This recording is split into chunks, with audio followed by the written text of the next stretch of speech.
प्रभु की जो हजूरी है ना, वो बहुत बहुमूल्य है, उसका बहुत मूल्य है। उसको समझना सीखो। परमेश्वर का आत्मा हर समय यहां पे मौजूद है, हर समय, हर समय। मैंने बोला आप किसी अदर दिन भी आके ना, संडे बुधवार के अलावा भी आके आप यहां पे घुटने टेकोगे, प्रभु से मांगोगे, ऐसा नहीं हो सकता वो आपकी प्रार्थना नहीं सुनी जाएगी। बोलो मुझे अपनी गवाही के लिए काम करना पड़ेगा। तो फल लेके आने की रिस्पॉन्सिबिलिटी आपकी है। आपने फाइट करनी है प्रार्थनाओं में, आपने फाइट करनी है, शैतान के खिलाफ आपने खड़े होना है, लड़ना है, तो आप फल लेके आओगे प्रभु यीशु मसीह के नाम में। कई बार इंसान क्या करता है, क्योंकि वो इंसान है, उसका हृदय है ये, कि वो उस चीज को नहीं देखता जो उसके पास है। सहमत हो? सहमत हो ना? वो उस चीज को नहीं देखता जो उसके पास है, पर वो उस चीज को जरूर देखता है कि जो उसके पास नहीं है।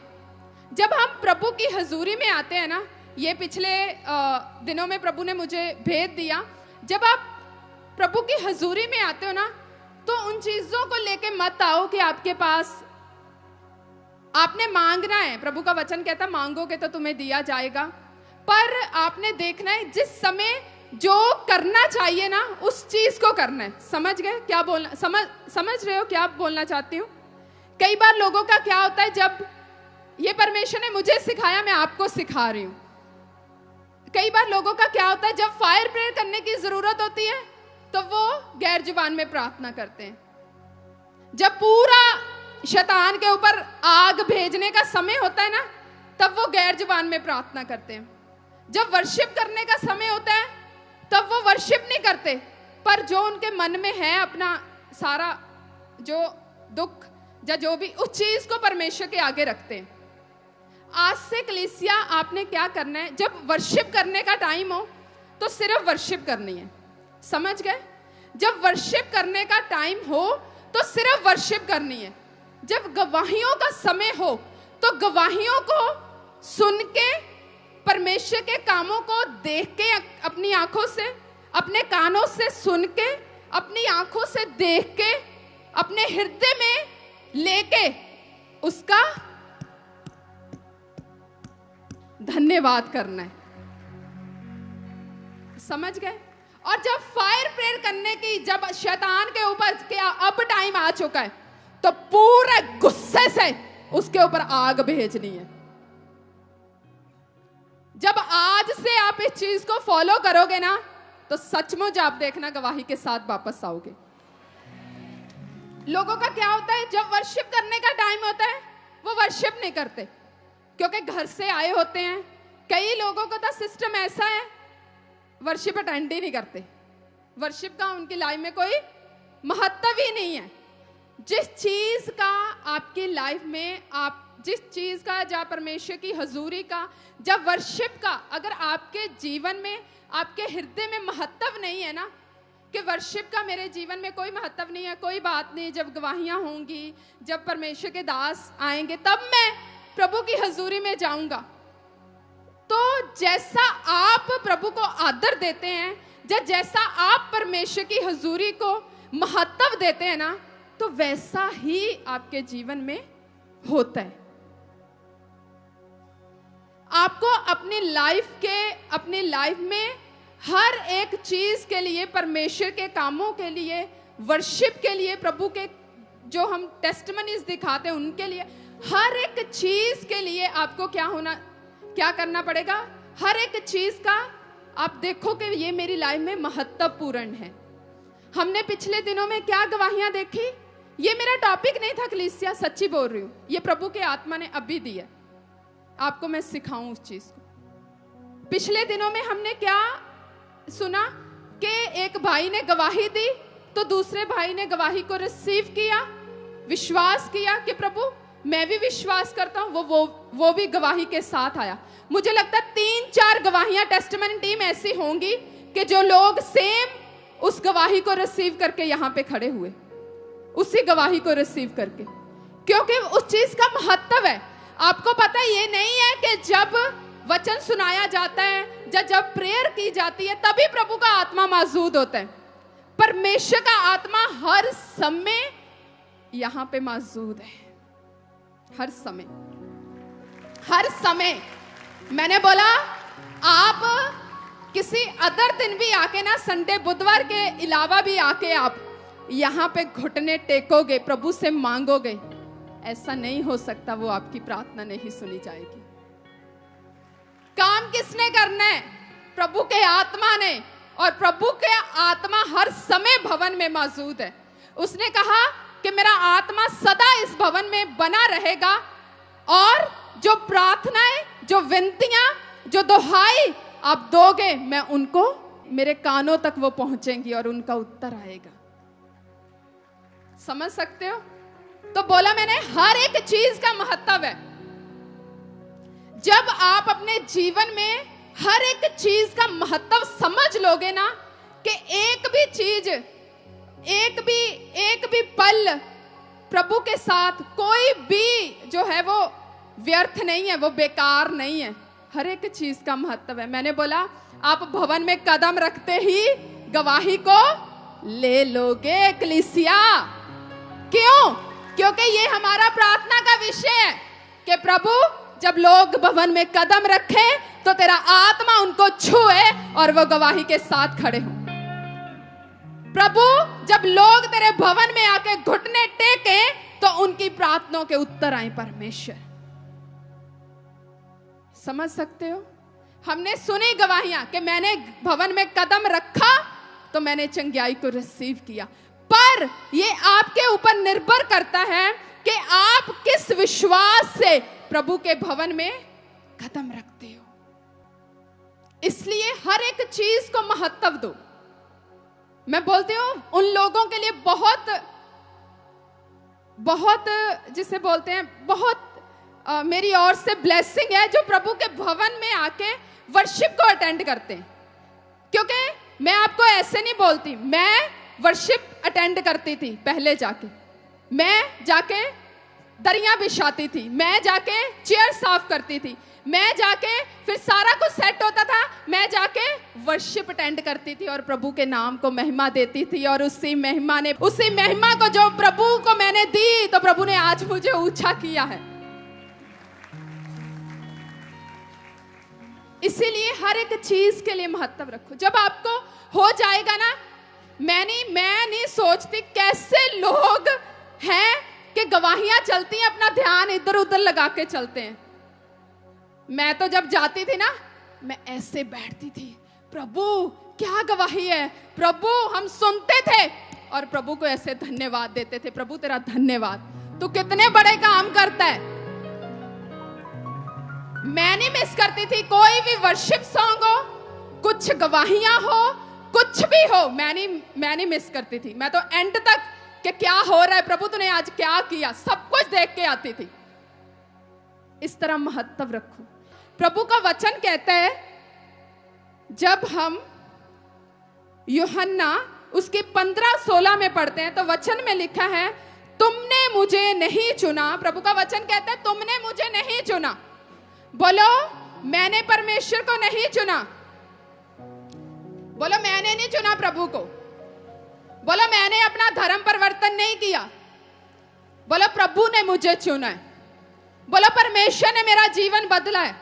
बोलो मैं बहुत नशे में था। बोलो मैं बहुत लड़कियों को देखता था जैसे ऐसे लोग हैं। बोलो मैं बहुत गंदगी में था, पर परमेश्वर ने मुझे चुना है, प्रभु ने मेरे जीवन को बदला है ना ऐसे लोग? हाथ खड़ा करो, है ना ऐसे लोग? और इसी को देख के जो परमेश्वर ने किया है ना, करो महिमा प्रभु की। क्योंकि कौन इंसान कुछ कर सकता है? हम में इतना बल है, हम थोड़ा ना लोगों को चंगा करते हैं, हम थोड़ा ना लोगों को नशों से आजाद करते हैं। हम कौन होते हैं? हम तो एक आपके जैसे इंसान है, हम थोड़ा ना कुछ करते हैं। सारी महिमा प्रभु यीशु के नाम को मिले। वो चंगा करता है लोगों को, वो लोगों को नशे से आजाद करता है, वो लोगों को गवाही के साथ खड़ा करता है।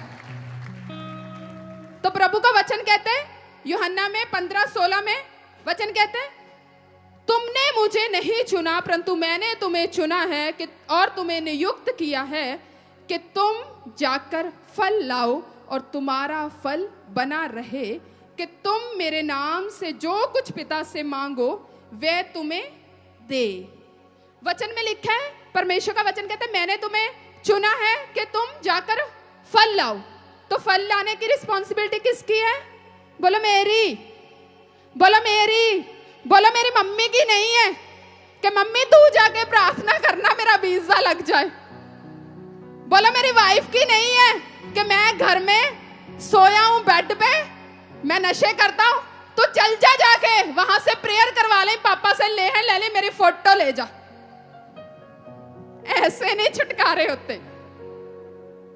मम्मी तू चल जा, मैं पेपरा जो पास हो जावा, मैं बैठा गेम खेलता घर जा, मैं आज संडे आ, मैं पूरियां अपनियां थकावट लावा, तू जाके मम्मी मेरे पेपरां ले प्रेयर करवा ली। ऐसे नहीं होगा। आपको अपने लिए काम करना पड़ेगा। मैं आपको ऐसे थोड़ा ना खुश कर दूंगी कि आप नहीं आपके लिए आप कुछ मत करो, आप प्रार्थना ना करो, आपको आप बस चर्च आओ, आपके लिए सब कुछ हो जाएगा, ले हैंड होगा, आपके लिए सब कुछ हो जाएगा। मैं क्यों आपको झूठी तसल्ली दूं? आपको उठना पड़ेगा, प्रार्थना करनी पड़ेगी, घुटने टेकने पड़ेंगे, शैतान के खिलाफ लड़ना पड़ेगा। मैंने बोला शैतान भागेगा प्रभु यीशु के नाम में, क्योंकि प्रभु ने आपको अथॉरिटी दी है। परमेश्वर के दास ने क्या सिखाया लुधियाना में? कितने लोगों को वचन सुना? चलो खड़े करो हाथ। बच्चों, वो हथियार है आपके लिए। हथियार को चलाना सीखोगे तभी तो जंग में जीतोगे। हाँ, हथियार को चलाना सीखोगे तभी तो जीतोगे। हम आपको सिखाते हैं तो आपने उसको फॉलो करके चलाना है। वॉलंटियर से पूछूंगी ना, उनका भी ऐसा ही हाल होगा, कोई बात नहीं, घबराओ मत, सच्ची बोल रही हूं। वॉलंटियर भी ऐसे होंगे, थोड़े से वॉलंटियर होंगे जिन्होंने सुना होगा। वायदा करते हो आज प्रभु मैं तेरे वचन को सुनूंगा, लुधियाना वाला जो परमेश्वर, मैं सच्ची बोल रही हूं, सुनो उसको कलीसिया। सुनोगे नहीं तो आज कैसे आपको समझ लगेगा? समझ गए?